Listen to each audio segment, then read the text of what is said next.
তার বিরুদ্ধে এবার অভিযোগ দায়ের করেছে কংগ্রেস যে 21শে জুলাই মনীশ গুপ্ত স্বরাষ্ট্র সচিব হিসেবে তার কি ভূমিকা পালন করেছিলেন তিনি, সে বিষয়ে কংগ্রেস অভিযোগ দায়ের করছে।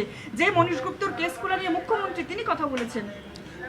নিয়ম আইন দেশের একটা রয়েছে, ল অফ দ্য ল্যান্ড, সেই অনুযায়ী আদালত রয়েছে, যেটা হওয়ার সেটাই হবে। পাঁচটার থেকে নিজের বাড়ি অব্দি উইদাউট হেলমেট বাইকে করে চেপে গেলেন প্রাক্তন মুখ্যমন্ত্রী মমতা বন্দ্যোপাধ্যায়। তার এগুলো ট্রাফিক আইনের বিরুদ্ধে একদম। উনি একটা স্লোগান দিতেন, সেভ ড্রাইভ সেভ লাইফ। সেটা কী জন্যে দিতেন আমি জানি না, সেটা কালকে লঙ্ঘন করলেন 7.5 কিলোমিটার। তো এটা ওনার মতন একজন দায়িত্বশীল ভদ্রমহিলার এটা করা উচিত হয়নি। আবেগবশত করে ফেলেছেন হয়তো, কিন্তু অন্যায় করেছেন, আইন লঙ্ঘন করেছেন।